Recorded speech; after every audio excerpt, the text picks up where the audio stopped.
Devemos perceber, vamos ser pais? Se sim, como é que vai ser a conciliação entre a vida profissional e a vida familiar? Vai um ficar em casa? Como é que vai ser as despesas? Vai assumir um, vai assumir outro 50-50? Mas se um ganha 10 mil e o outro ganha 1000, faz sentido ser 50-50? Qual é a proporção? Mas fui eu que trabalhei lá a vida toda, está lá o meu esforço, mas não interessa, não é? A cota terá que ser partilhada e a pessoa não consegue perceber isto. É o dinheiro.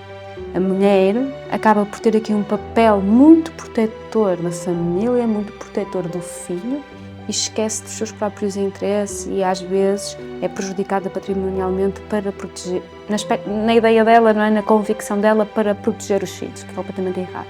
Às vezes com a pressão de resolver depressa, de querer fechar gavetas, aceitam propostas que não são tão benéficas e que elas numa situação de maior racionalidade conseguiam discutir aquilo. E então estão cansadas, estão tão desgastadas e querem só resolver rápido e depois mais tarde arrependem-se.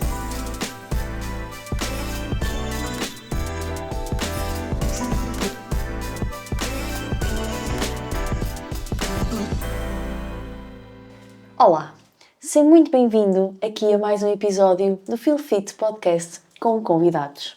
Este que é o espaço semanal onde trazemos histórias de sucesso.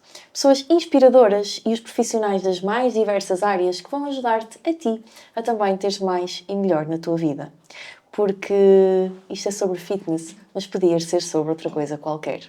Porque fitness não é só aquilo que tu treinas e só aquilo que tu comes. É tudo aquilo que tu vês, que tu sentes, que tu ouves, a forma como te expressas. É um verdadeiro estado de espírito. Então aqui ajudamos-te a sentir-te cada vez mais fit e cada vez melhor. E hoje vamos falar sobre direito, parentalidade, sucessão, muitas mais coisas que a nossa convidada nos vai falar hoje. A nossa convidada de hoje é advogada e é especialista em direito da família e em sucessão. Vamos também falar sobre o papel da mulher enquanto casal, enquanto mãe, que direitos, que deveres, o que é que nós deveríamos saber que não sabemos? Antes ou depois de nos metermos nelas. Tantas coisas que muitas vezes não são faladas, mas que tão úteis são e que fazem parte do dia-a-dia de todas nós. Então vamos dar as boas-vindas à nossa convidada, Ana Neves Torres. Olá, obrigada. Bem-vinda por estares aqui e obrigada por teres aceito o nosso convite. Antes de perguntar quem tu és, que é a nossa pergunta típica, para começar o podcast, tenho um jogo para ti. Pode ser? Eu vou-te fazer 20 perguntas e a ideia é ser resposta muito rápida. Ok. Ok? Pronta? Vamos. Todo crime tem um lado bom? Não. Justiça ou empatia? As duas? Tem que ser só uma. Justiça. Com clientes, tribunal ou mesa de café? Mesa redonda. Estás a quebrar as regras, Ana. Verdades difíceis ou silêncios confortáveis? Verdades difíceis. Vestido poderoso ou fato clássico? Vestido. Mas estou de saia. Trabalhar sozinha ou liderar uma equipa? Liderar. Cuidar dos outros ou cuidar de si? Cuidar de mim. Clientes que choram ou clientes que mentem? O que é mais difícil? Clientes que mentem. Casamento por amor ou casamento com contrato? Os dois. Doutora Ana, não pode furar as regras. Por amor. Começar tudo de novo ou lutar até ao fim? Lutar até ao fim. Ler processos ou ler pessoas? O que é mais difícil? Ler pessoas. Seguir a lei ou seguir a consciência? Seguir a consciência. Manhã muito cedo ou noite até tarde? Amanhã muito cedo. Séries de crime ou comédias românticas? Séries de crime. Vitória justa ou vitória perfeita? Justa. Rotina rígida ou dias espontâneos? Rotina. Coração na boca ou estratégia bem pensada? A estratégia bem pensada. Amor constrói-se ou sente-se? Os dois? Constrói-se. Força mental ou emocional? Mental. E por último, fazer perguntas ou ouvir respostas? Ouvir respostas. Boa. Tenho aqui algumas que vou querer falar sobre isto. Ana, conta-nos então, quem é que tu és, de onde é que tu vens e, sobretudo, o que é que te levou ao direito e a esta especialidade sobre a família? Se queres começar, mas precisas de um empurrãozinho, este é o sítio certo para ti. O InShape, o nosso desafio de 30 dias voltou e voltou para te ajudar a ganhares consistência, a criares uma rotina real que se adapte a ti, a teres muita motivação e estratégias diárias de treino e de alimentação para que nunca te falhe o foco. Quaisquer que sejam as condições que tu tens, o sítio onde tu estás ou a idade, não importa nada. O InShape é para ti e é para toda a gente, quer queiras ganhar peso, perder peso ou simplesmente tonificar. Um clique, vais encontrar o link na descrição. Junta-te a nós para vires fazer parte da maior comunidade de fitness feminino em Portugal e ver tudo o que temos para ti. Tu decides, um dia ou dia 1. E agora, continua a ver o episódio. Então, Ana, mãe de 3, casada. Acho que aquilo que mais me caracteriza é a minha valorização da família. Eu sou uma mãe orgulhosa, uma mulher orgulhosa, uma filha orgulhosa. Não tenho irmãos, por isso, mas gostava muito de os ter. E acho que a família é base de muita coisa, sabes? Eu acho que começamos daqui, de dentro do nosso núcleo para fora. E se nós tivermos um bom núcleo, uma boa família, uma boa relação, tudo depois é muito mais fácil. E essa é, assim, a grande... Sabes? Eu acho que as pessoas, quando alguém olhar para mim, o que é Ana, o que é que faz a Ana, o que é que me associa a família, a amor, a relações. Isso é a minha base. Se bem que, se é necessário um advogado, é porque talvez não haja assim tanto amor. Completamente errado. Ok, então explica-nos. Completamente errado, porque eu acho que o amor obriga a conversas sérias e às vezes é muito mais fácil nós termos essa conversa séria com um especialista que conhece, que sabe, que pode esclarecer, que pode ajudar a evitar problemas futuros. Aqui o advogado também tem um papel muito preventivo daquilo que podem vir as situações a surgir, não é? O futuro é uma incógnita.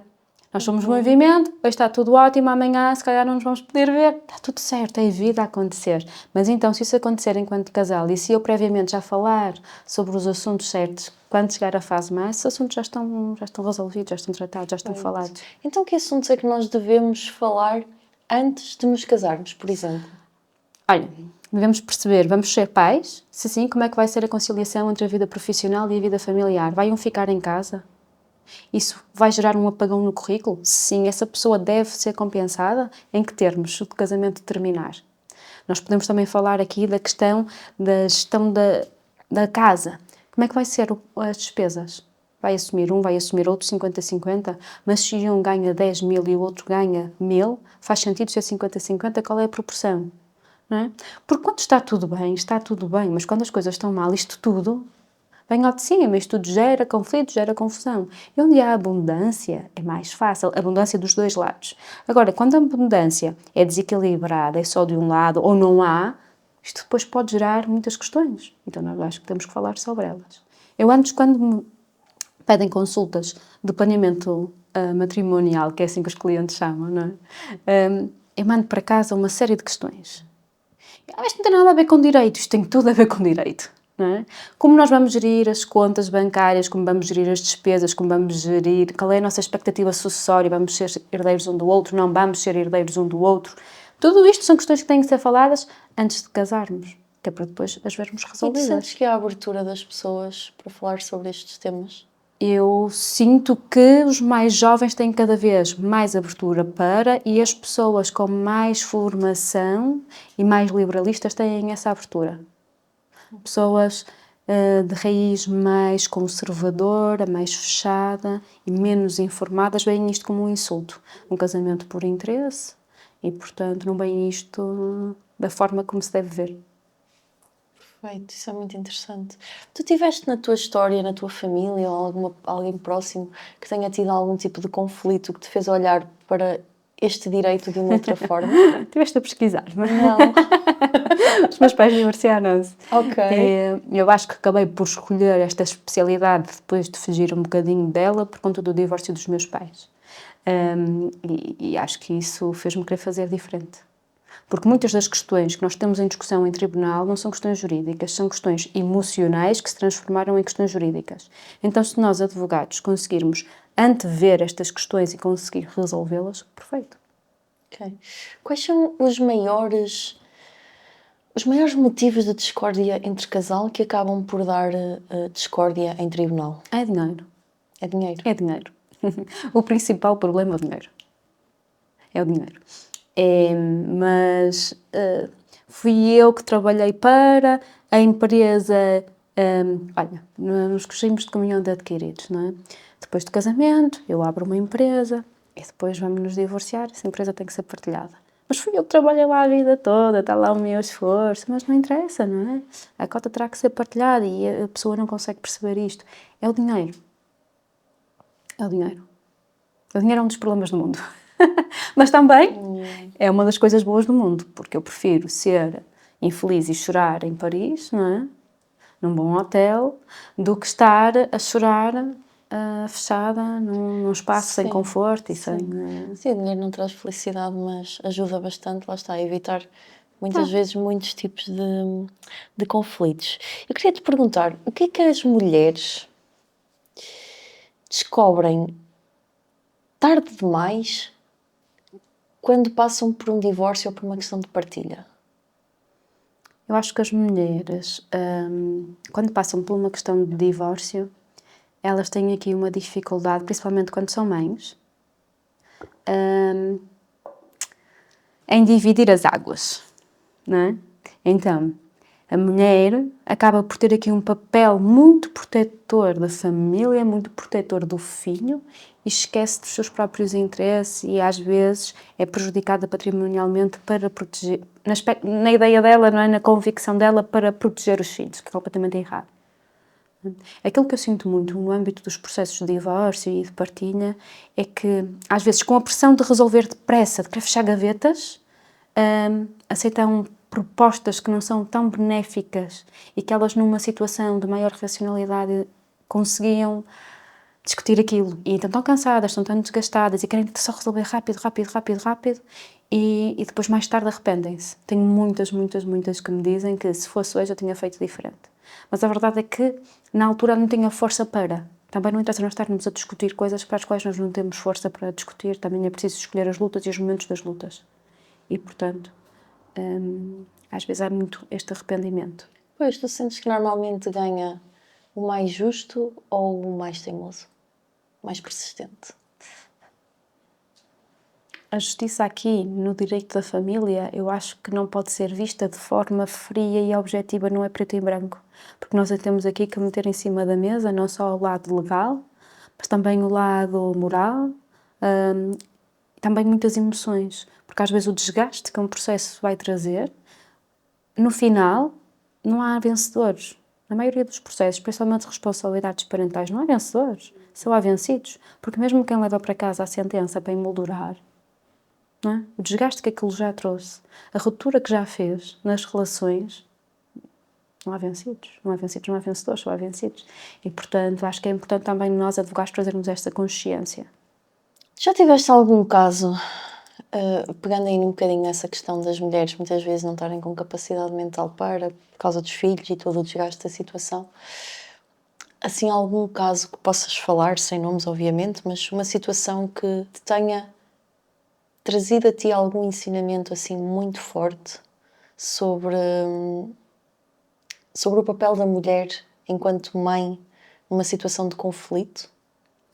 Eu acho que muitas mulheres acabam por se anular enquanto mulheres com a maternidade.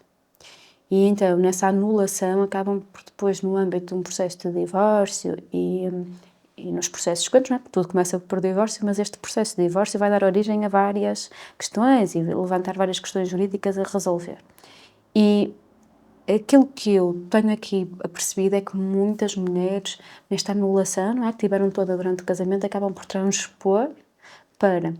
E o maior ensinamento é este, é que uma pessoa nunca se deve anular, uma mulher nunca se deve anular, seja em que registro for, de forma inconsciente. não é? Porque eu posso decidir não trabalhar durante o meu casamento, mas tenho que o fazer de forma consciente, não é? Porque a outra parte, mas era muito mais fácil se tu ficasses em casa, eu até ganho para os dois, e a pessoa vai cedendo, e para os meninos, não é? Aquela pressão, e vamos estar a meter os meninos tão pequenos na creche, eles ficam tão bem em casa até aos 3, depois até aos 4, depois até aos 5, e pronto, há aqui um completo apagão no currículo, e um completo apagão da própria pessoa, que perde a sua identidade, porque e acho que muitas mulheres, a sua realização hoje passa não só pela maternidade, mas também pela questão profissional. E eu sei que é muito difícil de encontrar uma harmonia entre uma coisa e outra, mas a realização está nestes dois lados, está nestes dois planos. E há muitas mulheres que acabam por se anular, e depois esse é o meu ensinamento, que é não me anulo. Eu posso fazer, eu fiz aqui muitas pausas, desacelerações, não foi bem pausas, fiz aqui algumas desacelerações na minha vida profissional de forma consciente por conta dos meus filhos, porque por muito que o meu marido me queira, ele não pode estar grávido, não é? Não pode amamentar, há aqui uma série de questões que obviamente têm impacto na minha profissão, mas eu fiz isso de forma consciente e não me trouxe qualquer tipo de sentir que me estava em algum momento a anular, não, é o que é a maternidade e eu aceito-a com o bom e com o mau. Mas é isto, o ensinamento é eu não me anular. Eu continuo Ana, continuo mulher, continuo amiga, continuo filha, continuo tudo aquilo que eu quiser. E tenho sempre de querer, neste mundo todo, ter o meu espaço e o meu eu sempre. Porque depois temos muitas mulheres perdidas, não é? E o divórcio é um luto, porque é um fim de algo. Não morre alguém, mas morre uma relação, morre um projeto, não é? Que, quando se iniciou, era sempre na expectativa de que fosse de sucesso. E, portanto, há um luto pelo fim desse projeto. E neste luto, se nós ainda estamos perdidas e não sei bem, é pior. Há muitas depressões, não é? Há muitas mulheres com depressão. Eu trabalho muito em equipa, como psicólogas, porque de facto este apoio eu não consigo dar, porque eu sou jurista. E sentes que é Sou mais da advogada. parte feminina? Sim, embora muitos homens também o devessem ter, mas para ganharem mais consciência, até muito nas questões da parentalidade, no entanto não tem tanta abertura. As mulheres têm mais consciência, têm mais abertura e procuram mais essa ajuda e é fundamental para termos sucesso nos assuntos. Boa. E como é que tu, Ana, consegues ser mãe de 3 e ainda ter espaço para ser profissional, para ser mulher? Que estratégias práticas é que tu usas para conseguir fazer toda essa gestão? É com parentalidade, não é? Eu não estou sozinha, eu não decidi sozinha ter filhos, decidi a 2. Logo, eu não tenho que assumir sozinha todas as responsabilidades relativas ao dia-a-dia dos meus filhos. E, portanto, olha, vou dar um exemplo muito prático. Na semana passada, os meus filhos estiveram doentes. A Amália ficou a semana toda em casa. Ora, eu tinha já compromissos profissionais e o meu marido também, então como é que vamos aqui gerir? Ora, uns dias anulei eu, outros dias anulou ele. E, portanto, é assim que se consegue, é um trabalho em equipa. E, portanto, eu consigo, é como eu digo, há algumas desacelerações que acontecem, mas isso não há o que fugir. Eu escolhi ter filhos, tenho que assumir a responsabilidade. Agora, não é sozinha. E nós não temos muita retaguarda familiar, porque a minha mãe trabalha, não há aqui muito apoio da família, porque as mulheres não estão em casa como antigamente, não há aldeia para cuidar como existia, porque a realidade social é outra, as mulheres trabalham, as tias trabalham, as primas, não há aquela retaguarda familiar e é um bocadinho eu e o meu marido e o suporte das escolas. E, portanto, nós temos que nos organizar a 2. E eu não vou sozinha deixar de trabalhar uma semana quando o meu marido também o pode fazer. Então vamos equilibrando, vamos vendo as agendas. O que é mesmo importante dentro da agenda de um, dentro da agenda de outro? O que é que nós conseguimos aqui alterar? O que é que não conseguimos? E vamos gerindo. Portanto, parte dos dias fica ele, outra parte fica eu. E desta forma conseguimos cumprir aqueles compromissos que não dava mesmo para adiar. E pronto, e as coisas fazem e vai-se fazendo. E, portanto, eu tenho a minha agenda aqui sempre ligada com a agenda do meu marido. Não é? Mas tem que ser, porque só desta forma funciona. Porque, caso contrário, eu tenho uma sobrecarga que eu não a quero. Eu não quero ter aqui nenhum título de super mulher. Não é? E, portanto, eu acho que nós temos aqui que saber partilhar as responsabilidades parentais. Há muitas mulheres que não sabem. Não sabem porque é uma questão cultural, social, não é? Há muitos anos disto, já fui assim com os avós, com as mães, e portanto, e os próprios maridos não estão habituados a assumir responsabilidades e, portanto, sentem-se quase como mães dos maridos, mas eu não tenho essa realidade, eu não quero essa realidade para mim. Muito bom. Se eu para estar com alguém, para ser eu a fazer tudo sozinha, então para que é que eu quero essa pessoa no boneco? Não, na minha vida não faz sentido. Eu quero que seja um ator principal ao meu lado e não um ator secundário, pai. Muito bom. Há mais divórcios em casais com filhos ou sem filhos? Com filhos, principalmente após o primeiro ano, porque o primeiro ano é muito difícil. A gravidez não é doença, mas também não é algo muito agradável. Eu testei estar grávida, para mim foi extremamente difícil, foi muito desafiante. Todas as gravidezes, e por questões diferentes, mas foram as três muito desafiantes. E depois no pós-parto, eu lembro-me de dizer ao meu marido, ele dizia-me, tu não me podes ver, pois não, eu assim, confirmo, Jorge. Sai, corre. E pronto, mas levámos aquilo na brincadeira, agora rimos-nos imenso com isso. Porque e na primeira é aquela coisa, não é? Bem, que sentimento é este, que é isto? Mas depois passa, é o pós-parto, e agora na terceira gravidez, então já nos divertimos muito, e já nos rimos muito à conta disto. Mas sim, é muito difícil para o casal, porque não dá para estar em todo lado ao mesmo tempo, não é? E não sendo possível estar em todo lado ao mesmo tempo, e a relação entre marido e mulher é muito diferente de uma relação entre irmãos, entre pai e filho. É uma relação que tem que ser mesmo alimentada. Eu acho que é das relações mais bonitas. Uma pessoa que não tem qualquer vínculo, não cresceu juntos, não tem nada, e tem uma atração, desenvolve-se para o amor, não é? E conseguem manter isso, é de uma beleza extrema, mas isto tem que ser construído, tem que ser alimentado no automático, porque se desligarmos esta manutenção, a coisa quebra.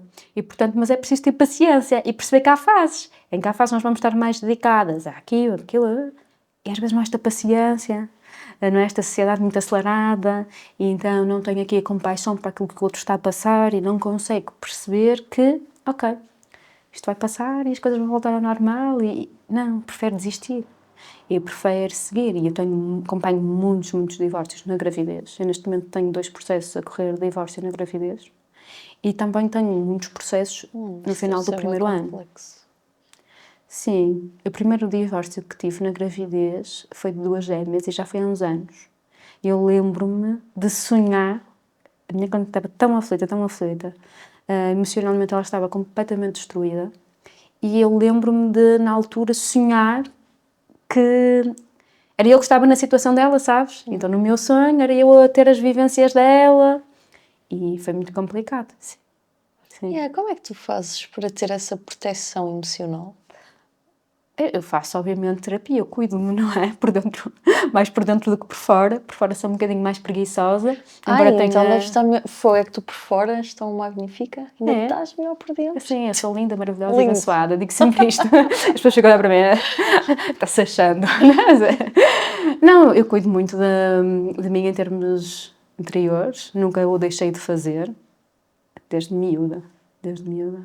E, portanto, também se calhar como em criança, sempre tive aqui muito apoio por questões externas de saúde, sempre depois tive aqui algum apoio psicológico, depois aquilo para mim é normalizar. E, portanto, para mim, ser um psicólogo é algo... Mas isto leva-me aqui a uma questão, que eu nunca tinha pensado, nunca tinha pensado porque nunca me deparei com nenhum caso de divórcio na gravidez. Porque, por um lado, o meu primeiro pensamento foi que desumano, como é que ele é capaz? Mas, ao mesmo tempo... lá está, nós não sabemos o contexto, não é? Porque é que ele não há de ser capaz se houve um motivo para aquela relação já não estar bem e ele tem que aguentar porque ela está grávida? Ou seja, isto é bué conflituoso. Mas, tipo... Não me perguntem o que é melhor, de ser durante a gravidez ou ser depois. Eu acho que tem que ver com as pessoas em concreto, não é? Cada caso é um caso e portanto, temos que olhar para a situação. Mas deve ser muito difícil, é? Isto das hormonas é ficarmos descompensados. Ficamos. Eu não me sentia eu, não só durante a gravidez e o pós-parto, mesmo até ao final da amamentação. Eu só me comecei a sentir normal depois de deixar a amamentação. Porque a própria amamentação, a mim, deixava-me muito mais sensível. Sabes, assim, com aquela... Sim, o corpo da mulher, é justo se pensarmos, ou seja, o teu corpo está 9 meses a sofrer transformação e a adaptar-se para aquilo. É justo e legítimo que demore pelo menos outros 9 a fazer o processo reverso, não é? E normalmente é isso que acontece, a média é tipo, mesmo em termos hormonais, porque é um processo muito claro que desgastante para o sistema da mulher, normalmente a média é 9 a 12 meses para se restabelecer. Sim, eu confesso que com a amamentação isso arrastou-se. Pois, exato. Arrastou-se. Exato. Depois comecei a sentir-me mais eu, mas está tudo certo. É uma fase. O problema é que nós estamos numa sociedade muito acelerada em todos os níveis, não é só na questão familiar, é em tudo. Mas depois também se reflete aqui, nós não temos paciência por esperar pelo outro, não é? E ajudar o outro. Não, dá muito trabalho. Não é? Pronto, e traz aqui algumas questões muito complexas e difíceis. Yeah. E como é que tu fazes este processo com os clientes? Tu aceitas, tipo, todos os clientes? Ou, por exemplo, neste caso, imagina que o marido te contratava. Olha, eu nesta situação eu tenho um processo em que represento o pai e tenho outro que representa a mãe. Ok. Eu não tenho esta questão do sexo, sabes? Para mim isto, tenho a questão das pessoas. E então, há pessoas que eu na primeira reunião percebo que não são meus clientes, não são o meu tipo de cliente, porque são pessoas altamente conflituosas. Quando alguém me vai lá ao escritório e diz-me: eu quero quero aquela justiça à moda antiga, eu quero de penal, quero que ele fique sem nada e não sei o quê, até as últimas consequências. Eu tenho X na conta, eu gasto tudo para... Isso não é para mim, percebes? Tipo, ok, não somos a advogada, não vai correr bem, não sou a advogada certa para o serviço, deve contratar outro tipo de advogada com outro perfil. Yeah, porque tu vês mesmo as pessoas num estado...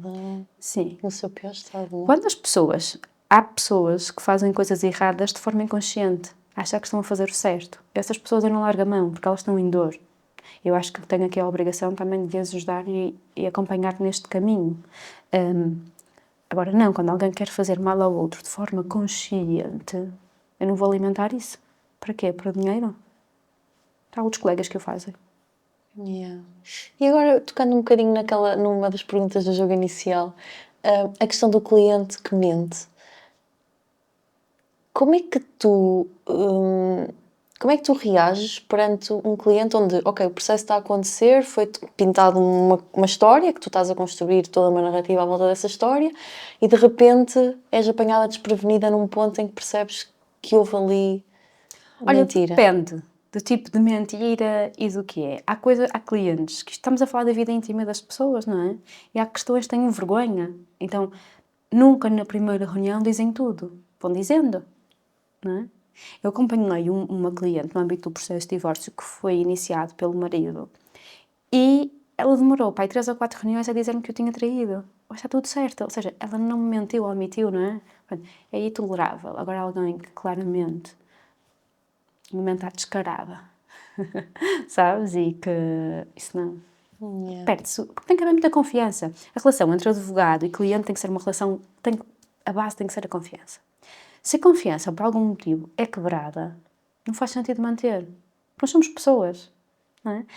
Sim, nós quando estamos a advogar vestimos uma capa, não é? Há uma Ana aqui e há uma Ana dentro de uma sala de audiências, dentro do escritório. É diferente a minha postura e a minha forma de estar porque tenho que trabalhar e tenho que criar estratégias, não é? Para conseguir conciliar e fazer o meu trabalho da melhor forma. No entanto, há limites. Portanto, mesmo na minha capa de advogada, tenho aqui limites, porque eu não me posso esquecer quem é que eu sou e tenho aqui os meus limites muito bem definidos. E, portanto, não faz sentido. Eu vou quebrar a confiança, não vou conseguir representar da mesma forma, porque já não confio naquela pessoa, já não acredito naquilo que ela me está a dizer.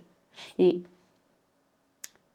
é muito mais fácil para nós advogados defendermos quem acreditamos, não é? Do que quem não acreditamos. O problema é que no direito da família nunca há lá só um lado com 100% de verdade, sabes? Porque numa história há 5 versões.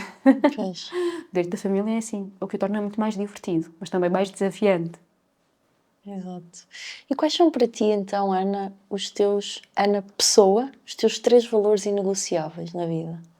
Então, é verdade, é família, se considerarmos isto um valor e assim, e tudo aquilo que ela significa. E é solidariedade, sabes? Eu acho que na sociedade atual nós estamos muito concentrados no eu e acho que é muito importante nós olharmos para o lado, porque somos todas pessoas, não é? E estávamos ali antes de entrar e eu achei, tipo, de uma coisa, aquelas pessoas estarem aqui a passar e a cumprimentarem, isto já não se vê. Eu mal saí da autoestrada, entrei aqui, senti uma energia, não é? De calmaria, de paz, que nós na cidade não sentimos isto, é cada um por si. E eu sou uma pessoa que gosta de ganhar, eu sou uma pessoa que me alimenta um bocadinho, aqui tenho aqui um bocadinho um instinto de competição, mas ao mesmo tempo sem esquecer o outro lado. Sabes o que é que me aconteceu aqui no outro dia, Ana?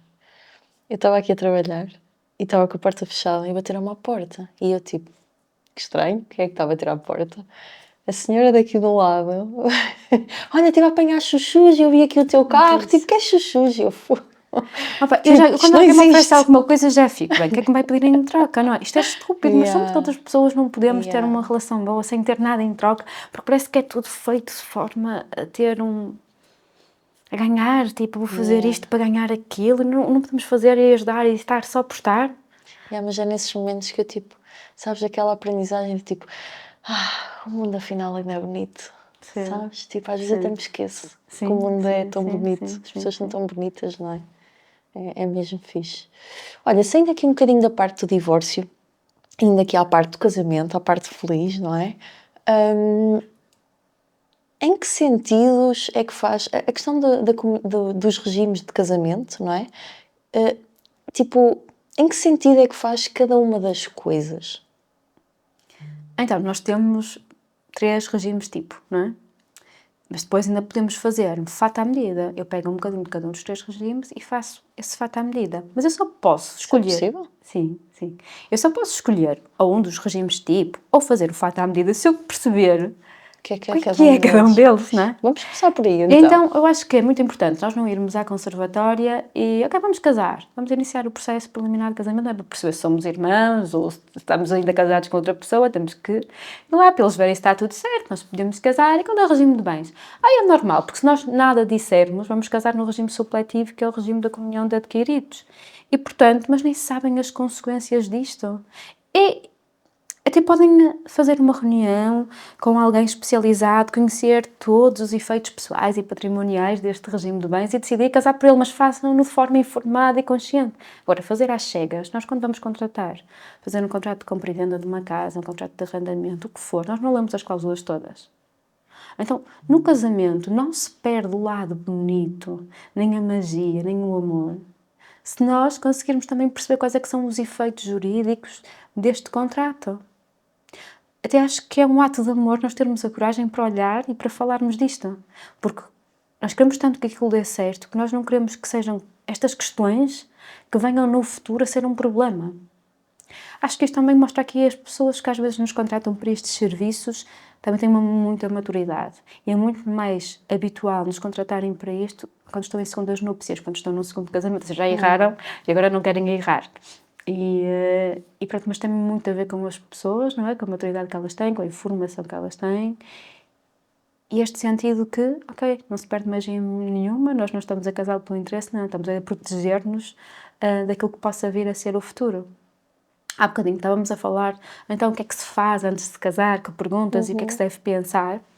E imagina a frustração que pode ser para uma mulher que não tem bem consciência do que é ser mãe, porque isto é tudo muito bonito, mas só quando nós lá estamos é que percebemos os efeitos da maternidade.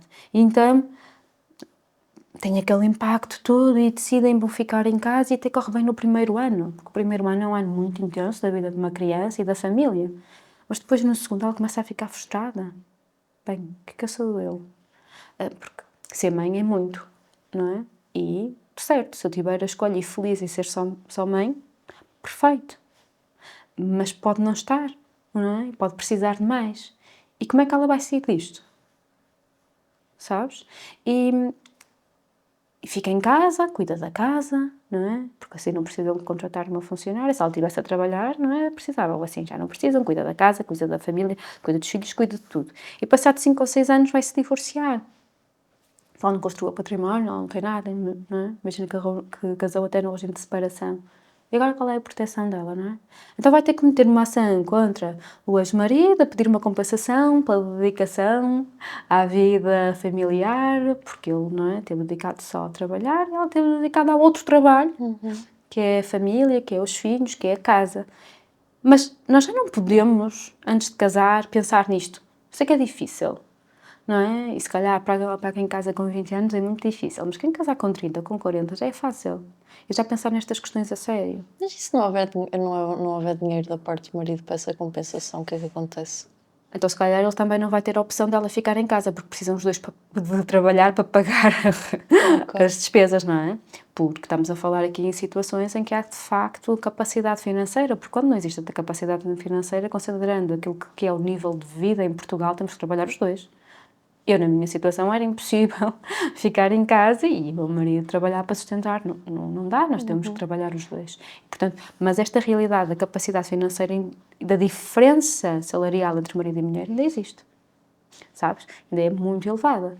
E, portanto, sendo assim muito elevada, há que ter em consideração este valor, porque nós, antes de casar, podemos definir o seguinte, que se nos divorciarmos, por cada ano de tempo que ela ficou dedicada à família e à casa, ela tem uma compensação do valor de X, por exemplo. Isso já evita ir para o tribunal discutir o assunto. Isso, por exemplo, isso só pode ser aplicado em caso de maternidade? Não, pode ser em tudo. Por exemplo, se ela quiser ficar em casa, só cuidar da casa, mas sem filhos. Qualquer.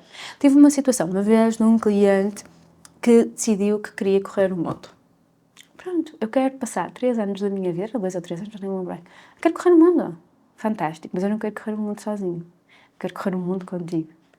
Pois, mas eu já estou aqui e vou continuar a escalar, e se eu tiver 3 anos fora, eu vou ter que começar lá atrás, e eu gosto muito disto, e a minha vida profissional, e não sei o quê, e aquilo estava ali a encostar um bocado, mas ele queria muito que ela fosse com ele.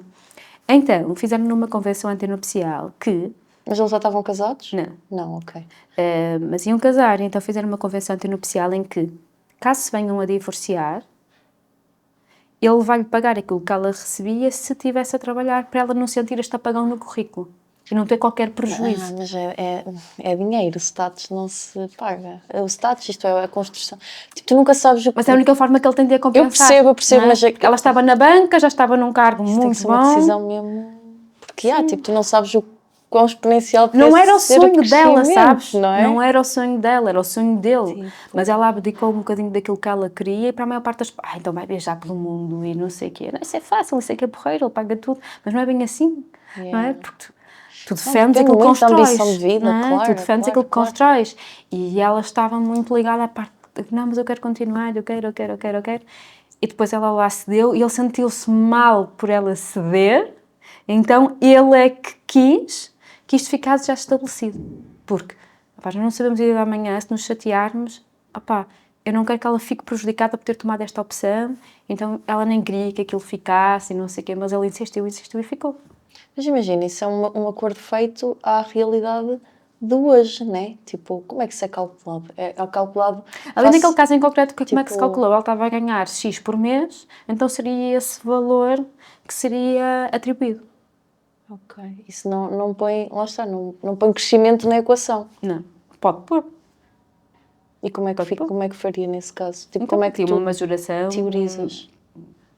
Ok, se ela tivesse progredido dentro daquele, estaria no patamar X, no valor Y, então seria esse o valor a ter em consideração.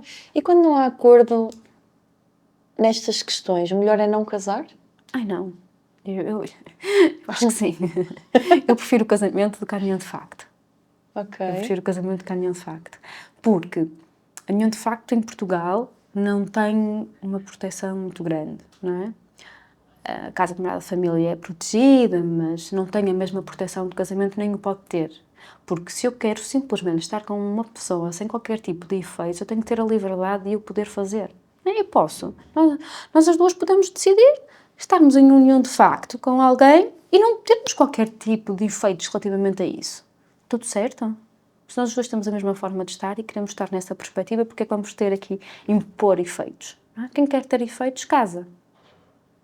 Quais são as principais diferenças? É mesmo esta falta de proteção, porque, bem, eu acho que as pessoas acham, tenho muita gente que ainda me chega lá, mas ao final eu achei que estando 20 anos em união de facto ia ter os mesmos efeitos do casamento. Não tem. E, portanto, quer a proteção do casamento, casa. Vê qual é o regime de bens que faz mais sentido e casa. Quer-se contrário, estamos no direito civil, não é? E, portanto, a proteção é muito mínima. Imagina, há aqui uma proteção relativamente àquilo que é a casa de morada da família, Portanto, nesta situação nós estamos a viver, esta crise do imobiliário em Portugal, é difícil e, portanto, não temos para onde ir. Como é que fazemos, não é? Então, há aqui esta proteção da casa de morada de família para a pessoa que mais necessita da casa, que tenha menos capacidade de encontrar uma solução, que se aplica do casamento para a união de facto. Mas a proteção de facto é muito pequena. E, por exemplo, voltando aqui aos regimes, o regime de... Eu não sei os nomes. Aquele que tipo, que é meu, o que é teu. A separação de bens? É a separação de bens? Ou seja, mesmo que é adquirida após o casamento... Sim. Em que casos é que isto faz sentido? Eu acho que faz sentido em muitos casos. O primeiro deles é olharmos para nós e percebermos aquilo que nós somos. Se somos pessoas mais individualistas e que depois vamos estar a acusar ao outro que estamos a construir as coisas sozinhos e, portanto, faz sentido ser dele, mas vale estar num regime de separação, cada um constrói e depois há aqui preciso ser muito maduro para fazer isso. Já tiveste alguma... Eu sou casada no regime de separação de bens, eu não consigo perceber a tua surpresa. Não, porque eu acho que é preciso um nível de maturidade muito grande. É por isso, olha, eu sou casada no regime de separação e construo em conjunto com o meu marido. Acho que é muito mais fácil, se as coisas correrem mal, nós já estamos mais protegidos, porque temos aqui já mais noção de algumas coisas e faz sentido, porque temos os dois atividades profissionais que comportam algum risco e nós não queremos que haja aqui um prejuízo de um por conta do outro, porque a dívida do cônjuge comerciante vai se comunicar a outro cônjuge, quer queira, quer não queira, e, portanto, nessa perspectiva, nós temos aqui também que olhar para este lado e proteger-nos, e, portanto, eu acho que a maioria dos empresários portugueses é casado num regime de separação de bens. E isso não significa que não haja assistência, que não haja construção em conjunto. Então, nesse caso, qual é que é o benefício real do casamento? É em termos de filhos? Não, é em termos para os filhos, é igual serem filhos de pais casados, pais pais separados, pais em união de facto, o que for, porque senão havia aqui, não é? Uma violação, uma discriminação, que não pode ser, os filhos têm que ser todos tratados por igual. Mas tem aqui muito que ver com aquilo que nós somos e aquilo que nós queremos e que proteção também queremos ter para o casamento. Tem muito a ver com isto. Eu quero casar, não é? Ok. Mas vamos então fazer aqui a análise. Qual é a minha situação patrimonial hoje? Qual é a minha expectativa relativamente à minha situação patrimonial amanhã? Que proteção é que eu devo ter relativamente a isso? Sou empresária, não sou? Vou trabalhar por conta de outra e não vou? Tenho expectativas sucessórias? Eu quero ser herdeira do meu marido, eu quero que ele seja meu herdeiro, porque é possível nós renunciarmos à condição de herdeiro um do outro. Estas questões podem e devem ser previamente faladas. Só nesse regime? A renúncia de condição de herdeiro um do outro, sim, só no regime da separação de bens e tem que ser mútuo, ou seja, não posso eu renunciar e ele não. Tem que ser os dois a fazê-lo. Ok. Então, neste caso... E faz sentido. Vamos falar de uma família que tem um património que está na família há muitas gerações e quer muito proteger aquele património, que fique sempre na linha sanguínea. Então faz sentido que assim o seja. Yeah. O casamento não deve ser uma fonte de enriquecimento, mas também não uma fonte de empobrecimento. E, portanto, nós temos que olhar para isto e perceber quem somos, o que queremos, para onde vamos, em conjunto, sozinhos, essas coisas todas, e escolher o melhor regime. Muito bom. Então, falta-nos falar do normal? A comunhão de adquiridos é o supletivo, é o normal. Isso. Quando nós não dizemos nada, levamos com ele. Porque é que é assim o comunhão de adquiridos? Que é aquilo que nós adquirirmos a título honoroso depois do casamento, parece que há aqui um esforço dos dois, não é? Então, se existe um esforço dos dois, é adquirido, vamos pagar, não é? Por aquilo, não é dado. Então faz sentido que seja em nome dos dois, porque é uma construção do casal. Isso, temos que olhar aqui também para... Sabes que o direito da família e todo o direito tem que olhar para o estado social. Então, se nós vermos na altura em que foi estabelecido este regime como um regime supletivo, era um normal, não é? E, portanto, estava tudo certo ser este o regime, porque era o que fazia mais sentido. Era normal as pessoas quererem que tudo aquilo que fosse de esforço fosse dos dois, porque consideravam aquilo que era um esforço de um era o esforço de outro. E, portanto, no âmbito deste regime, aquilo que são os rendimentos do trabalho são comuns, não é? O meu salário também é dele. Mas isso hoje em dia já... Hoje em dia a forma de olhar para as coisas é diferente. Portanto, eu acredito que num curto, médio prazo o regime supletivo, a gente não diz nada, é o da separação de bens. Porque assim, ok, quem quiser de facto tem uma visão de construção em conjunto, não deve ser imposto isto, sabes? Tem que ser sentido, tem que fazer sentido. E, portanto, eu acho que no futuro o regime supletivo vai acabar por ser o regime da separação de bens. Porque, vê bem a parte da história, antigamente era o regime da comunhão geral. É tudo. Esse era o Antes, normal? sim, há muitos anos Ok, não atrás. sabia. Depois passou a ser o regime da comunhão de adquiridos. Agora estamos não é? O direito tem que acompanhar a evolução da sociedade, que a gente possa concordar ou não, não é? Mas eu não concordando com o regime de separação de bens, nada me impede de casar no regime de comunhão total ou de comunhão de adquiridos. Aí é sempre essa liberdade de escolha. Tu consideras que muitos dos problemas legais seriam evitados se houvesse esta consciência, esta informação toda Claro, é tudo uma antes? questão de literacia financeira.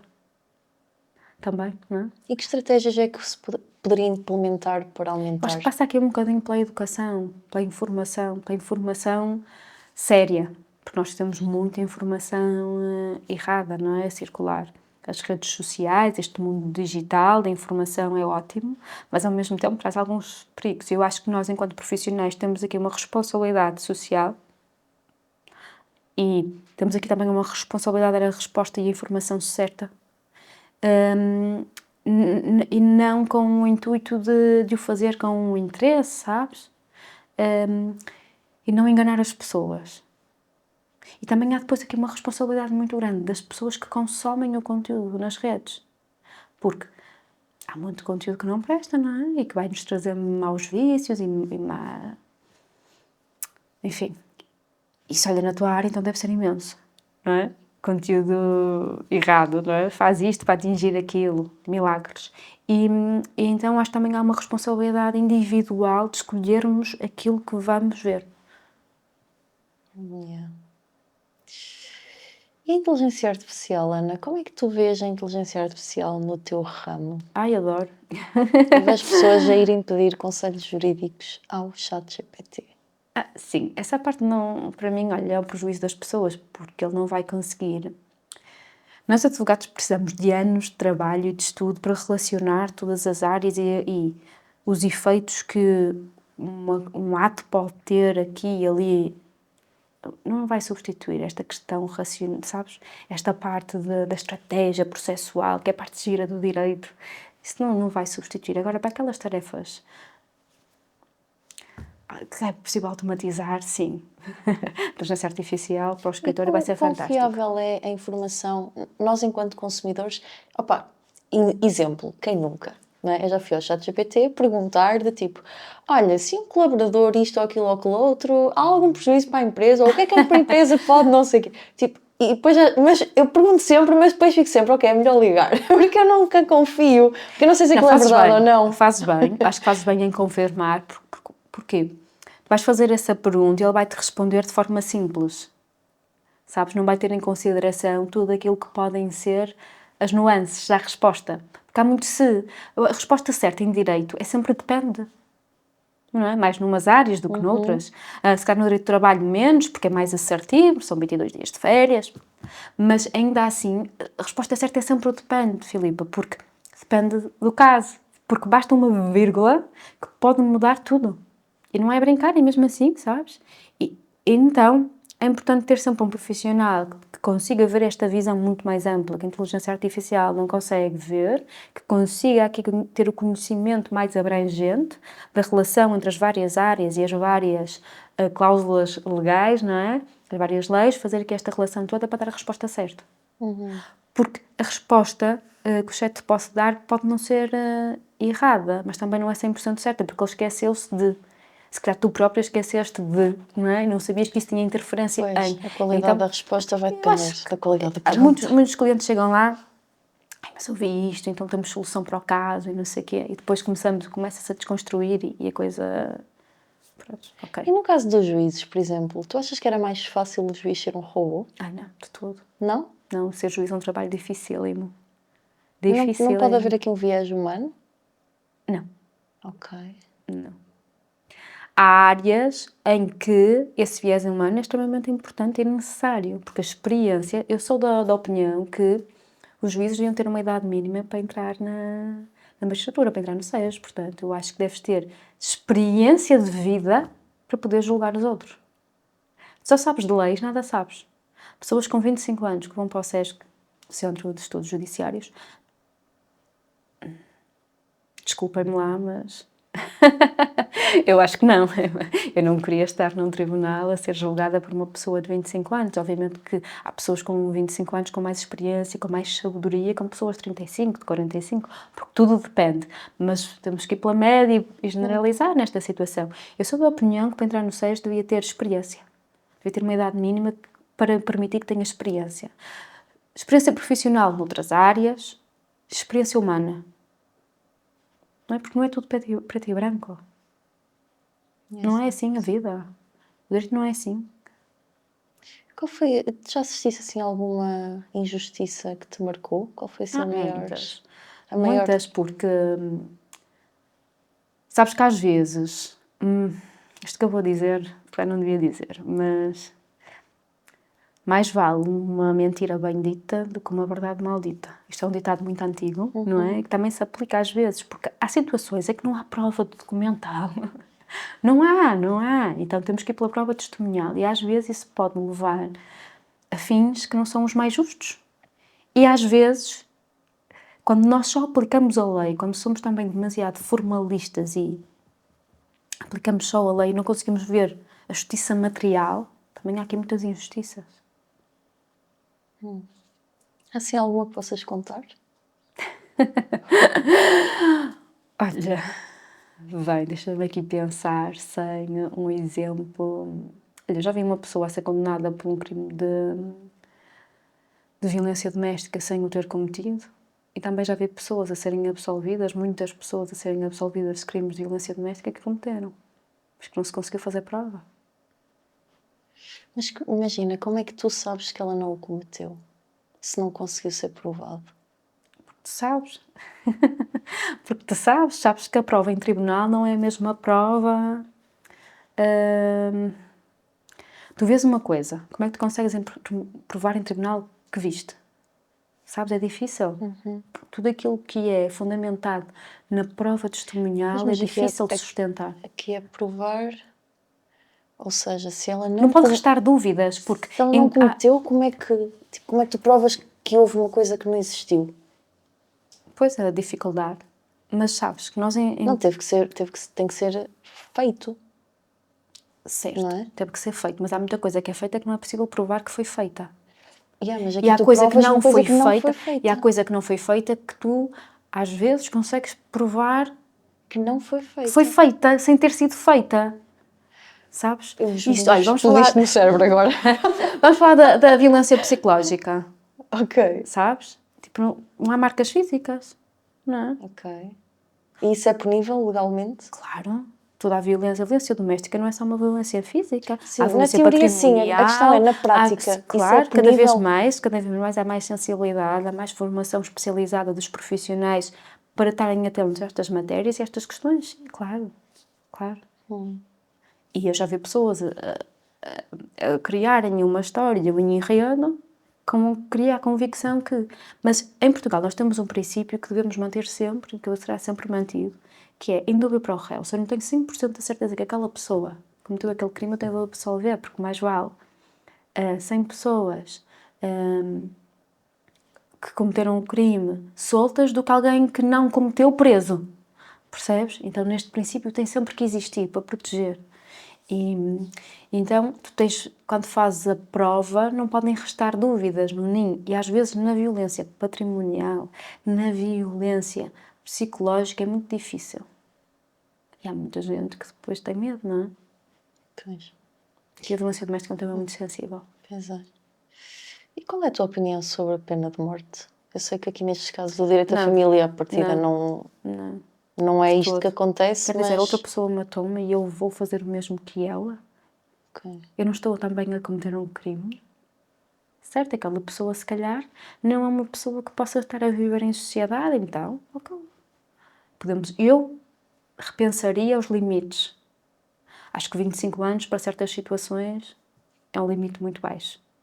Agora, pena de morte, Como, por exemplo, na tua opinião? Aumentar, não digo, Mas não digo para perpétua, não digo perpétua. Para quais situações, por exemplo? Alguém que mata 7 pessoas e alguém que mata 2, levarem as 2 com 25, acho que não faz sentido. Ok. Acho então que a outra pessoa deve ter uma pena mais elevada. Acho que a ressocialização é muito importante, é um princípio básico do direito penal em Portugal. No entanto, a ressocialização tem que ser efetiva, não é só ficar na letra da lei. E na prática nós não temos neste momento mecanismos, recursos humanos que permitam uma verdadeira ressocialização. E portanto, não temos que adequar a nossa legislação e as nossas penas. Acho que 25 anos para certas situações é pouco. Mas pena de morte nunca. Boa. O que é que tu consideras que na tua história de vida te preparou inconscientemente para tu seres a advogada que és hoje? A minha família, a educação que os meus pais me deram, sim. Foram eles. Muito bom. Aqui tocando num último ponto, Ana, que é a questão da sucessão. Há dois temas muito tabus: o dinheiro e a morte. A morte também, ninguém gosta de falar da morte, não é? Mas também muitas questões se evitariam se as coisas fossem pensadas em vida, não é? Ou atempadamente. Na tua opinião, que pessoas é que deviam fazer testamento? Se testamento é a única forma, como é que se pode evitar conflitos familiares após a morte? Sabes, uma coisa que eu ouço muito é: eu prefiro que os meus filhos discutam comigo do que discutam entre eles. Então fazer a partilha em vida. É possível nós fazermos a partilha em vida. Nós a fazermos um testamento estamos a dispor para a morte, ou seja, quando eu morrer vai ser assim. Mas eu em vida posso já definir e fazer essa partilha em vida. E portanto eu posso reunir os meus filhos e tomar esta decisão e toda a gente concorda porque está cá o pai, não é? Vai discutir com o pai, vai discutir com a mãe e ficam acertados e respeita essa vontade daquela pessoa. E pronto, e a partilha é feita em vida. Claro, com todas as cautelas e todas as estratégias técnicas necessárias para proteger dos interesses de toda a gente e toda a gente ficar satisfeita, que é isso que se pretende, não é? Mas é muito respeitada a vontade do pai. E, portanto, eu acho que se deve fazer sempre. Tenho alguns clientes que me dizem: eu não vou deixar nada, porque assim não há discussão, também é válido. Mas deixando sempre alguma coisa, eu acho que faz todo sentido. Não deixa nada, tipo, duas? O que é que Não, acontece? no sentido deles vou gastar tudo. Ok. Mas tu nunca sabes quando é que vais morrer.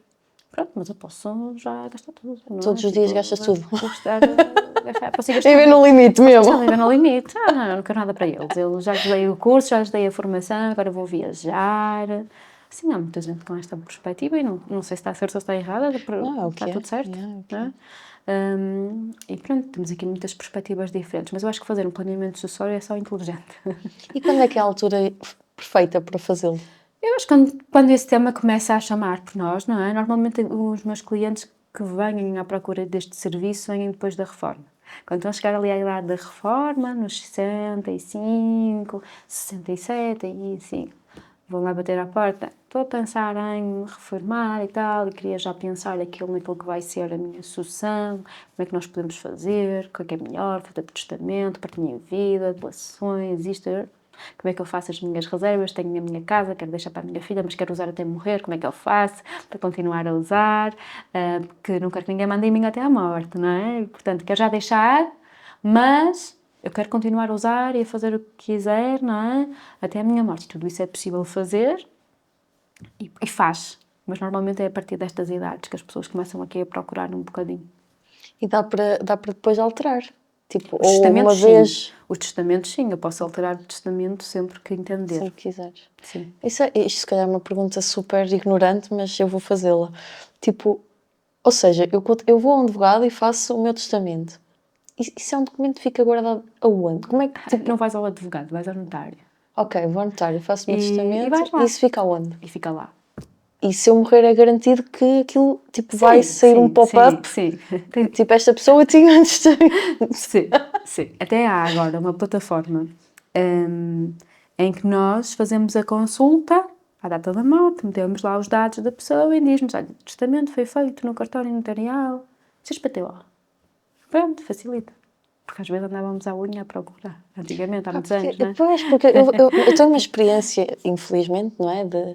O meu pai morreu, pá, e na altura, tipo, faziam-nos bué perguntas, tipo, nós não sabíamos nada. Tipo, porque lá está, meu pai nunca falava sobre nada. Então, basicamente, o meu pai era uma pessoa que vivia connosco, que nós não sabíamos sobre a vida dele. Então, imagina, nós não fazíamos ideia, tipo, seguros, tipo, nós não sabíamos nada, zero.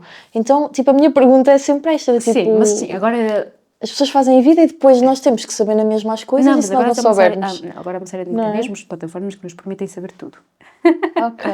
Não é? E, portanto, nós temos é que saber perguntar às pessoas certas e a informação chega. Exato. Sim. Ok, Mas boa. tu podes, não é, dizer. Não é muita gente que diz. E anuncia já a sua vontade. Tenho mais duas perguntas para te fazer. A primeira é, qual é que foi o momento mais difícil do teu percurso profissional e como é que saíste dele? Ok. Queres que faça já a segunda? Não, responde esta primeiro. Eu acho que o mais difícil foi tomar consciência do tipo de advogada que eu queria ser e do caminho a fazer e do plano a traçar para conseguir fazê-lo. Eu trabalhei muitos anos por conta do trem, não é? Numa sociedade de advogados, e depois, quando dás o passo para trabalhar por conta própria e todos os desafios que isso acarreta, sabes? E aquela questão de, ok, preciso de dinheiro, mas eu não estou a gostar muito disto, como é que eu me mantenho fiel aqui à minha linha? É um desafio. É um desafio. E como é que o superaste? Sendo consciente e clara, não é? Com clareza. Saber dizer muitos nãos, sabendo que isso também traz consequências financeiras, mas saber dizer os nãos na altura certa. Eu sou muito boa a dar nãos, sabes? Mas naqueles nãos houve momentos que me custaram um bocadinho. E às vezes em coisas simples. Eu quando saí já foi na perspectiva de ter um escritório especializado. Eu acredito muito na especialização. Eu acho que é impossível nós sermos bons em tudo. Portanto, nós não temos médicos que tratam dos olhos, tratam do coração e tratam da... Portanto, os advogados também não devem fazer. E então, quando saí, já foi pronto, quero-me especializar. Mas eu trabalhei numa sociedade de advogados que tinha aqui um foco muito empresarial e quando eu saí, eu tive muitos clientes que não é, queriam que eu continuasse a trabalhar e saber o dizer não. Ok, não, mas agora o meu foco é o direito da família, portanto eu não me vou distrair e eu sei que isso me vai trazer muito dinheiro, mas isso... Ok, não há não, o meu foco é aquele e isso vai me impedir de chegar lá onde eu quero. Para me tornar especialista tenho mesmo, não é só teoria, tenho que na prática trabalhar estas questões todas. Tenho que ir para o Tribunal de Família, não posso ir para o Tribunal de Comércio. Então, claro que há situações em família que eu vou para o Tribunal de Comércio, porque, quer dizer, estamos a fazer partilhas de empresas e às vezes há outras questões paralelas que ali estão relacionadas com o assunto. Sim, mas a base está ali. Não é naquele foco do empresarial. E, portanto, isso que na altura custou-me um bocado. Já tinhas filhos quando fizeste essa Eu transição? fiz essa transição quando decidi ser mãe. Ok. O foco. Sim. Quando decidi ser mãe, porque era impraticável. Por também muitas outras questões, não só essa. Mas também muito por essa questão. Era impraticável eu trabalhar as horas que trabalhava e ser a mãe que eu quero ser. Os miúdos crescem muito depressa. A melhor que eu lhes posso dar é o meu tempo. E, portanto, eu de forma autoconsciente travo aquilo que é a minha evolução profissional para conseguir acompanhar os meus filhos, que eles tenham memórias da mãe a levar à escola, da mãe ir buscar, da mãe lhes dar banho, da mãe lhes dar o jantar, de tudo. E, portanto, essas memórias eles vão ter, da comida da mãe chata, sabes? Tenho muitas memórias engraçadas dos meus pais, coisas chatas. Eu lembro do meu pai me pentear o cabelo, que eu detestava, eu tinha o cabelo comprido, meu pai não tinha jeito, mas era ele que me penteava de manhã para ir para a escola. E não é giro ter esta memória? Não é? E eu quero que os meus filhos tenham sempre esta memória minha e do meu marido e fazemos um esforço muito grande para conseguirmos equilibrar tudo e sem esta ansiedade e esta coisa de, ok, sabes que eu tenho muitas amigas minhas que chegaram a uma altura que me disseram, olha Ana, tenho que te dizer isto, estás-te a perder, estás-te a anular. E eu não sentia nada daquilo, porque para elas a maternidade não é algo que elas tenham interesse, não é uma prioridade e não querem ser mães. E o foco está só no âmbito da profissão. Tens tantas qualidades, tu és ótima advogada. Quando eu lhes disse que, mas eu sou dedicada, eu disse, ai, não acredito. Não, tu és demasiado boa para só te dedicares a isso. E pronto, tive aqui as minhas pessoas chegadas, sabes? Levantaram aqui muitas questões relativamente a estes assuntos. E pronto, e é divertido ver que consegui me manter fiel e sei bem aquilo que quero e para onde vou e como quero lá chegar e vou chegar. Eu hoje, no final de 2025, estou a tirar projetos que no dia 1 de janeiro escrevi num bloquinho como projetos e objetivos de 2022. E eu não estou nada enervada nem estressada com isso. Pelo contrário, sinto realizada, porque daquilo que eu tive nestes últimos 3 anos deu-me muito mais de atingir aqueles objetivos profissionais. Porque, ok, eu vou atingi-los na mesma, mas vou como fazê-lo, não vou fazê-lo sozinha, vou fazê-lo em família, porque eu não quero ser uma pessoa que atingiu aquilo que queria atingir em termos profissionais, mantenho essa ambição, mas vou trabalhando da forma necessária, porque eu não quero chegar lá sozinha. Eu quero chegar lá de mão dada com o meu marido e com os meus filhos ao lado felizes. Percebes? E então quero muito trabalhar este equilíbrio e construir isto. É difícil. É. Mas eu acho que serei capaz de o fazer. Acho que seria mais difícil se não o fizesses, não é? Porque nota-se mesmo que és feliz. Sim, sim, sim, sim. Sabes, é o meu propósito de vida, é ser feliz. Eu vi sempre... A minha mãe e o meu pai diziam, tu vieste ao mundo para ser feliz, foi por isso que eu te pus no mundo. É para seres feliz. E tanto ouvi aquilo, sabes? Para mim é algo natural, tenho que procurar ser feliz. Não é? É uma obrigação minha, foi por isso que meus pais me meteram no mundo. É, portanto, assim sendo, eu tenho que ser feliz e tenho que procurar essa felicidade um bocadinho em todos os lados, sabes? Obviamente que há momentos em que há mais desequilíbrio, estou mais num lado, outros momentos que estou mais no outro. Mas tento fazê-lo sempre de forma muito consciente e pensada. Boa. Os teus filhos ainda são muito pequeninos, que eu sei, mas tu conscientemente já passas-lhes algumas dessas missões? Muito. O meu marido estava a passar ao meu filho mais velho que ia trabalhar para ganhar dinheiro. E eu passo-lhe que vou trabalhar porque sou feliz e gosto de trabalhar. Mas o que é trabalhar? É eu servir os outros, filho. Então vou assim dando-lhe isto. E hoje de manhã saímos de casa um bocadinho atrasados eu estava-me a rir porque um dos meus filhos é assim muito divertido e meio palhacito e eu estava-me lá a rir com ele e não sei o quê e o meu filho mais velho disse-me assim, mãe, tu estás feliz, não estás? Disse, estou, filho, vais trabalhar feliz, não vais? Eu vou, filho, tu vais feliz para a escola? Vou, pronto, ganhei dia, está ganho. Exatamente. São assim nestas coisinhas pequenas, sabes, que eu não prescindo delas, não prescindo E isso é a disto. criação, isso é o que os vai fazer ser um dia, não é? Sabes que eu acompanho muitas pessoas que trabalham por conta própria, muitos empresários, e eu acho que há aqui, às vezes, um desequilíbrio. E está tudo certo quando nós o fazemos de forma consciente, que é, ok, a minha prioridade é, aos 50 anos, me reformar. E para isso eu tenho que trabalhar muito agora, para aos 50 anos, concretizar esse meu objetivo. Mas para trás fica o resto, não é? E eu não quero. Não é? E eu, como eu te digo, eu não vejo com maus olhos o dinheiro. Eu acho que o dinheiro é um problema nas relações porque não é falado, mas não porque o dinheiro seja um problema, porque eu prefiro ser rica a ser pobre. Não é? Eu nasci pobre, eu digo-me isto muitas vezes, eu nasci pobre, vou morrer milionária. E não vejo mesmo mal o dinheiro, sabes? Mas acho que deve ser trabalhado, é uma energia e deve ser trabalhado em consonância com as outras. Porque depois eu vejo muitas pessoas com desequilíbrio a passar depois processos de divórcio e não têm a noção porque é que estão a passar por aquele processo, sabes? Porque tu estavas tão focado Tínhamos naquilo. tudo, Não não é? Até, era? tínhamos tudo. Pois tínhamos tudo, mas tínhamos o quê? Estavas tão focado só, trabalhar, Yeah. trabalhar, trabalhar, trabalhar e o resto? Estavas à espera que a outra pessoa estivesse sorridente? Que isso lhe chegar ao final do mês, ter contas pagas, ter uma casa fantástica, ela ir ao spa de noite e de dia, está tudo ótimo, é mais uma malinha. Não é? Isso não faz sentido, isso não resulta a longo prazo. Lá está, não é conversado, não é? Claro. Só está a ser para um. Só estava a ser para um, quando é para os dois, fantástico. Yeah. Muito bom, Ana. E a última pergunta que eu tenho para te fazer é: qual é que foi o maior não que já recebeste na vida que acabou por te abrir uma grande porta?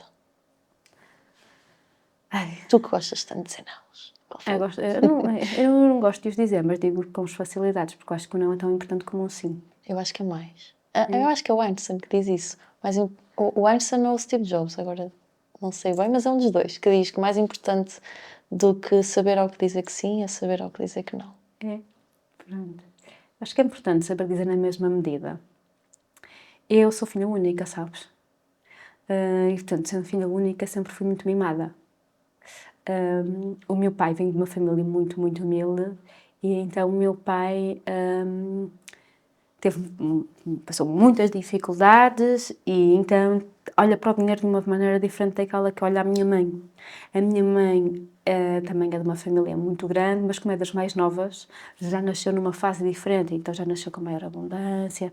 E então vamos à infância, porque aquilo que acontece na infância não fica na infância, traz para sempre.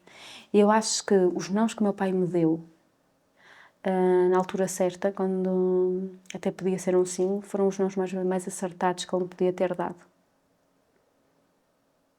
Tão bom. Adorei este episódio. É? Tens bué da leve. Tenho dias. E és bué da certeira. Sim, Sendo tão leve. Sim, sim. Assertiva tento ser, não agressiva, assertiva. Muito bom. Mas ainda não acabamos. Ah, é?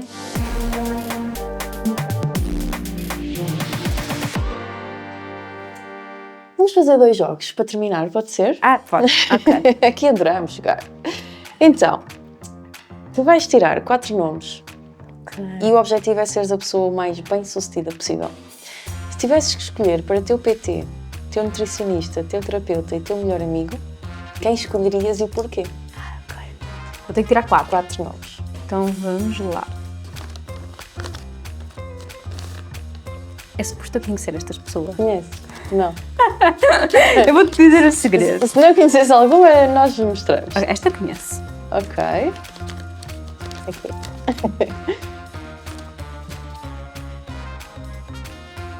Então, Isabel Silva, eu não vi. Filomena Cautela, Diogo Pissarra, Buma na Fofinha, também não conheces? É uma comediante muito conhecida na internet, by the way. Já fez umas piadas sobre a maternidade, porque acho que é daí que eu conheço. Sim. Então, E sobre tampões. Então eu e preciso de um PT, Isso. Um nutricionista. um nutricionista. Um melhor amigo e um terapeuta. Eu, para melhor amigo, quero um comediante. Portanto, quero a Filomena Cautela, para minha melhor amiga. Agora, para nutricionista. Eu acho que ela, não é? É fitness, ela, não é? Então, pronto, vai aqui a Isabel. Terapeuta psicológico? Então vai a Bomba na Fofinha, porque também coisas... As melhores terapeutas têm que ser divertidas. E pronto, ele ficou com o resto, com o que sobrou, fica para o PT. Não sei se é mau ou não, mas... Não sei se o Diogo Pissarra também não faço ideia, mas sabes que eu sou... Sabes que eu às vezes confundo o Diogo Pissarra com o Fernando Daniel por causa do The Voice, mas não. Eu acho que o Diogo Pissarra andava a treinar há uns tempos, não sei. Eu adoro ver o The Voice Kids. É? Eu sou louca por... Eu adoro crianças fofinhas a cantar, gosto muito. e eu acho que... Mas eu acho que esse é o Fernando Daniel. Não sei. Sei, ok. Mas há um deles que andava a treinar. Mas está tudo certo, pode ser qualquer um, o meu PT, está tudo certo. Mas está tudo certo porque depois tu vais à terapia e Sim, mesmo que as coisas não estejam a correr bem, vais para super deprimida, mas vai ser super divertido. Boa. Ana, o nosso último jogo de hoje é um bocadinho diferente e é o jogo do facto. Qual é que é aqui o objetivo do jogo do facto? Eu vou trazer um facto curioso e à partida desconhecido pela maioria das pessoas. E eu tenho quase a certeza que por ti também. Na verdade, hoje eu não trouxe só um facto. Eu vou trazer aqui um conjunto de coisas divinais e que normalmente eu relaciono com o convidado, portanto terá a ver aqui com lei e justiça. E o objetivo é nós não só, obviamente, olharmos ao facto em si, mas também conseguirmos extrair algum insight ou alguma segunda linha de pensamento que possa ser útil para a audiência lá em casa. Pode ser? Ok. Então, isto na realidade é uma compilação de factos. E eu hoje vou-te contar as leis mais bizarras de diferentes países. Então, o facto de hoje é: sabias que em Singapura é proibido mascar chicletes desde 1992? À exceção de chicletes de nicotina e para fins dentários, que também só podem ser vendidos com receita médica, nenhum outro tipo de chicletes são possibilitadas. Em Espanha, na cidade de Lanjarón, foi proibido simbolicamente morrer devido à falta de espaço no cemitério. Em França, ouçam só, em França é proibido batizar um porco com o nome de Napoleão. Ok. Eu não sei, quem é que batiza porcos? Depois, ok, com o nome de Napoleão. Com o nome de Napoleão eu percebo. Sim, mas que, tipo, batizar porcos, tipo, ser legislado, isto é divinal. Na Austrália, só os eletricistas podem trocar lâmpadas, mesmo em casas próprias. É proibido trocar as lâmpadas em casa. Na Dinamarca, restaurantes não podem cobrar por um copo de água, a menos que venha com gelo ou limão. Na Suíça, é proibido dar descarga de autocolismo após as 22 horas em alguns locais para evitar barulho para os vizinhos. Em Itália, em Capri, é proibido usar sapatos de madeira barulhentos. E em Veneza, é ilegal alimentar pombos. Nos Estados Unidos, no Tennessee, é proibido caçar baleias em veículos motorizados. E na Carolina do Norte, pedir um quarto de casal num hotel pode ser considerado casamento. Ainda mais 4 factos estranhíssimos. No Reino Unido, é proibido para qualquer funcionário do governo morrer no Parlamento. Morrer vai morrer para a tua casa. Escolher a hora Não da vais para morte. aqui dar trabalho aos outros. Na China, é ilegal salvar alguém que se esteja a afogar, por se acreditar que se deva respeitar o destino das pessoas. Isto é muito creepy. Mas eu totally imagino isto na China.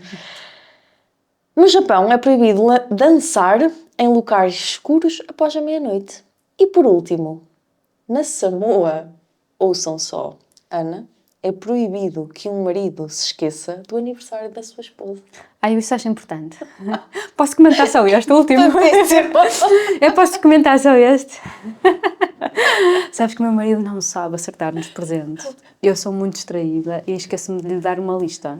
Depois penso sempre assim, porquê que eu não lhe mandei 2 ou 3 coisas para ele escolher? Já sei que vem a asneira. E vem sempre a asneira. Portanto, acho que sim. Deve ser proibido esquecer-se. E eu ainda incluía mais alguma coisa. E dar presentes errados. Porque... Mas sabes que eu vou ter a minha perspectiva. Eu acho que isso é culpa nossa. Porque, pelo menos na minha família, isto é assim que acontece. Sempre no Natal. Então, e o que é que queres para o Natal? Ai, não quero nada. E eu, tipo, já sabes que, tipo, vais ter. eu vou ter que gastar dinheiro em alguma coisa. Portanto, diz-me o que é que queres. Ai, não preciso de nada. Quando é ao contrário, tipo, eu sou a única pessoa que, tipo, olha, eu preciso disto e disto e disto e disto e disto. Opa, se quiserem dar uma coisa, juntam-se todos e dão-me isto. Se quiserem mais, dão-me isto e isto e isto e isto. Pronto, quem quiser dá-me o que quiser e eu tenho ali a lista. As pessoas nunca dizem o que é que querem e depois ficam, tipo, minha mãe o ano passado ficou super indignada com a prenda que eu lhe dei. E eu, tipo, eu já não sei o que é que tem de dar passado. Eu tenho 30 anos, tipo, não é? Ou seja, tipo, já te dou prendas para aí há 15. Tipo, 15 anos é difícil. Se tu continuas a dizer-me que não precisas de nada, tipo, a minha imaginação já não dá para muito mais. Então, tipo, diz-me o que é que queres. E é sempre, não quero nada. Portanto, as pessoas que estão sempre a dizer que não quero nada e depois esqueçam que as prendas não são de jeito, a culpa é delas. Este é o ponto número 1.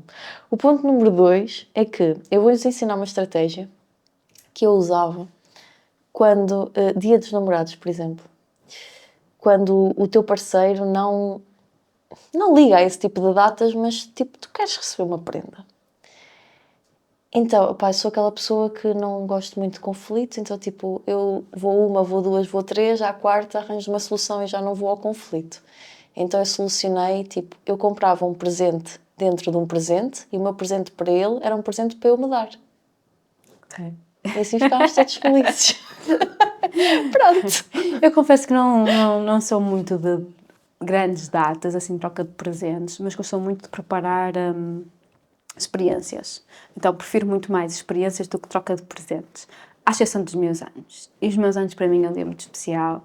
E então, os meus anos, eu vou cuidar de mim, meto-me linda e maravilhosa, vou ao cabeleireiro, vou não sei o quê, vou não sei o que mais. Tiro sempre uma parte do meu dia para mim, para fazer coisas que no dia-a-dia que eu correria não tenho tanto tempo quanto gostava. E depois, que é para me lembrar sempre isto não é o eu, é o meu aniversário. Tem que estar comigo. E depois faço outra coisa que é, desde que tenho filhos, preparo todas umas coisas para os filhos, não é? Nós já tivemos festas de aniversários, dinossauros, não é? Porque as criancinhas estão nessa fase e junta-se e diverte-se todos a fazer uma festa de anos eu quero uma prenda de anos no meu dia de anos. Todo o ano eu não preciso. Eu quero alguma coisa boa e compro. Ok, mas no meu dia de anos é preciso ter uma prenda. Mas tu fazes a lista. Mas eu não faço lista. Eu não faço lista porque sou distraída. Não porque tinha aquela coisa, quero que ele adivinhe. Não, já não estou nessa fase da vida. Isso era na adolescência, não. É porque só simplesmente sou distraída e pronto. E não disse nada ao Jorge, agora já lá venha com alguma coisa. Ele vai melhorando com o tempo, mas ainda assim é um bocadinho desastre.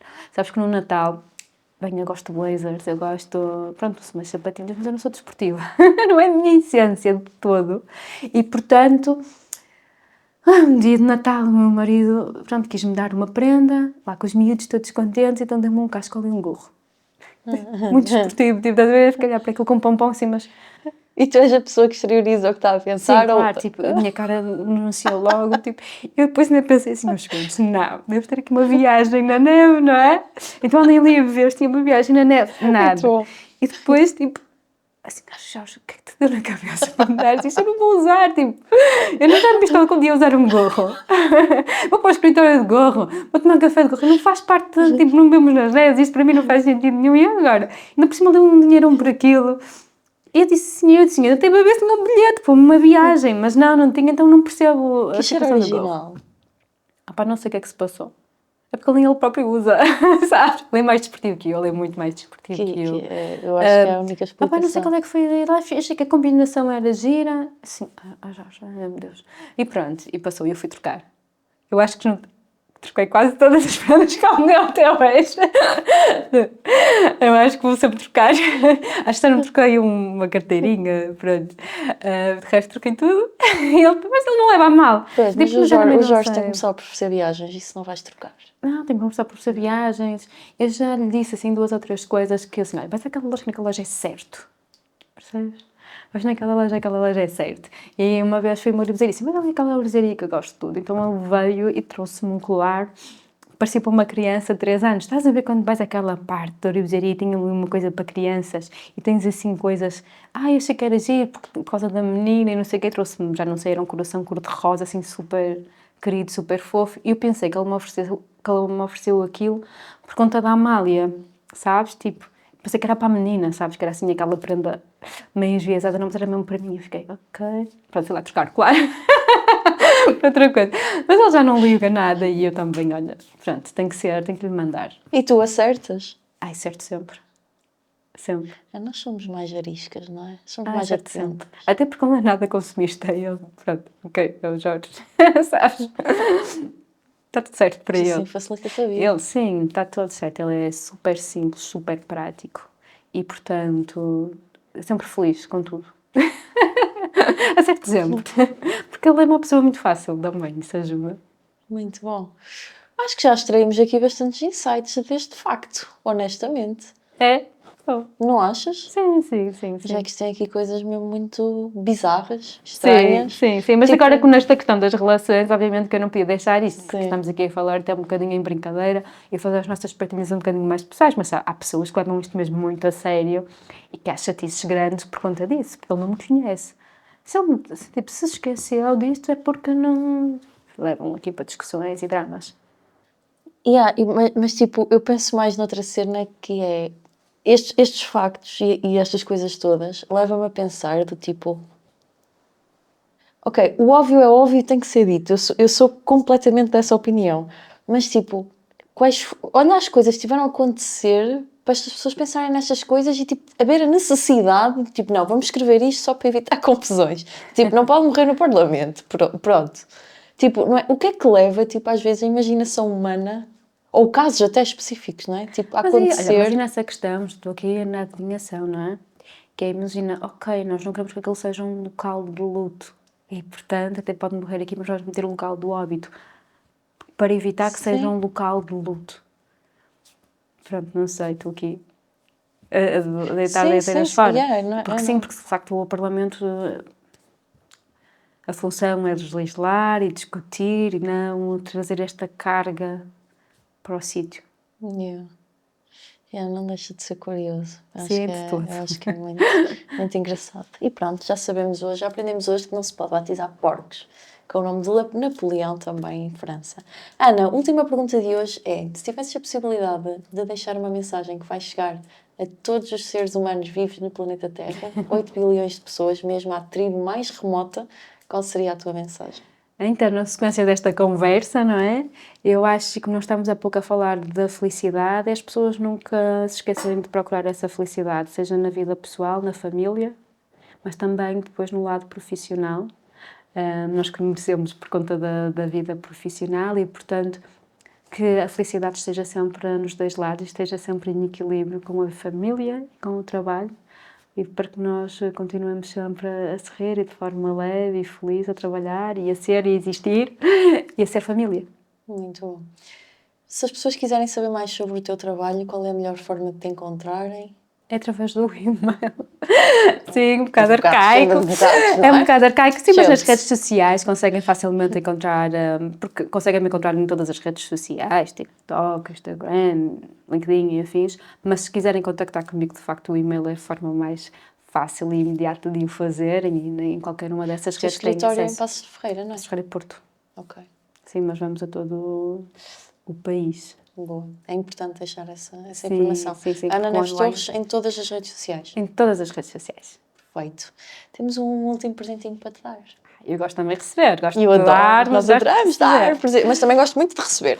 Mas também gosto muito, normalmente quem gosta de dar gosta de receber. Acho que alguém vai gostar muito disto lá em casa. Não sou só eu. Ai, adoro. Vai para o escritório. Esperamos que gostes. Acho que vai lá ficar super. Obrigada. Está muito giro.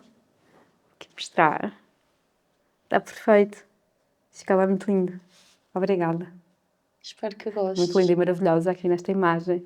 Não é? Toda tu és linda e maravilhosa. E sim, por dentro e Adoro. por fora, Ana. Obrigada. Sem dúvida nenhuma. Muito giro. Obrigada E pela obrigada atenção. mais uma vez por estares aqui. Pá, isto é a imagem de marca do nosso podcast, para além das nossas magníficas poltronas rosa-choque e do meu cabelo, não é? Primeiro também. Mas realmente nós gostamos muito de receber com carinho quem também, Obrigada pela atenção. Gostei muito. Vou feliz. também vem aqui. Ainda bem. Também o profissional feliz. também tem que ser leve e também tem que Sim. nos fazer feliz, na Sim, verdade. sim. Porque se for só trabalho, se for só dor, se for só dinheiro, se for só... perde o sentido, não é? Isto é tão bonito. Sim, As sim, conexões, sim. as relações Acho que o humanas. processo, acho que nós temos que fazer o processo nesta leveza, porque se nós fizermos os processos, seja no quais forem dor, é muito pesado. Yeah. Ainda que às vezes nos percamos, mas assim que percebemos que estamos lá, Não tem mal nenhum. redireciona. Não tem mal nenhum ir ao Yeah. fundo, não é? Acho que faz parte da vida, quem é que não vai? Sim. Agora, acho que não podemos é manter-nos lá. Não podemos bom. podemos perder a direção, mas nunca o foco. Yeah. E revisitas muito o teu propósito. Eu acho que ele ainda fica cada vez mais forte quando o revisitas dessa forma, porque tipo, há situações, nomeadamente agora falo aqui de trabalho, não é? E todos nós enfrentamos, pá, nós temos negócios, temos empresas, há situações duras e quando revisitas mesmo, porque é que eu estou a fazer isto? Caraças, tipo, Sim. lá está, tu vais, mas É vais... alimento da alma, não é? O propósito é o alimento da nossa alma. É tão duro, mas é tão bom. É tão feliz. Lá está, é tão Sim, feliz. Tu sim, percebes é. que isto te faz tão feliz Sim. que não tem que ser duro. Vai aparecer pedras, Tipo- vai ter dor, ok, mas faz parte. Yeah. É ok, é um desafio. E encontrar Vamos pessoas seguindo. como tu no caminho é muito bonito. Obrigada. E obrigada mais uma vez. Quanto a ti que estás aí em casa e assististe até aqui, já sabes, a partir de agora tens 2 missões. A primeira é, obviamente, eu espero que tu não precises dos serviços, pelo menos de divórcios e afins da doutora Ana, mas no que toca a aconselhamento matrimonial ou até aqui a questão da sucessão, como falámos. Portanto, tudo na prevenção e não na resolução, espero eu, não é? Mas segue o trabalho da Ana nas redes sociais também. Manda-lhe uma mensagem. Tu respondes às mensagens das pessoas nas redes sociais? Sim? Ok. Porque Não há ela cá robôs, responde. não há cá robôs. Sou eu. Que ela responde às mensagens nas redes sociais e dizer-lhe então que vieste aqui do Feel Fit Podcast, mostrar-lhe também qual foi o maior insight que tu retiraste. Nós falámos aqui de inúmeras coisas hoje. E a segunda missão, e talvez a mais importante, é partilhares este episódio com alguém. Sem algum momento, alguma coisa que foi dita te fez lembrar uma pessoa, é porque essa pessoa precisa mesmo de ouvir isto. Então pega no link e partilha. Este conteúdo é gratuito. Tu não tens nada a perder. E quem sabe, não podes mesmo ajudar uma vida a melhorar. A coisa certa, chegada no momento certo, pode verdadeiramente fazer a diferença. Então vamos juntos continuar a ser agentes de mudança. Para além disso, também nos ajudas a nós, obviamente, a trazer cada vez mais e melhor conteúdo e pessoas incríveis como a Ana, que também te ajudam a ti a pensar sobre coisas que às vezes, se calhar, nem tinhas pensado. Então, vamos continuar a fazer isto juntos, porque, como estávamos a falar, isto tem que ser leve. É leve, porque nos faz muito feliz e ajuda a todos. Obrigada pela tua audiência. Vemo-nos para a semana. Até lá!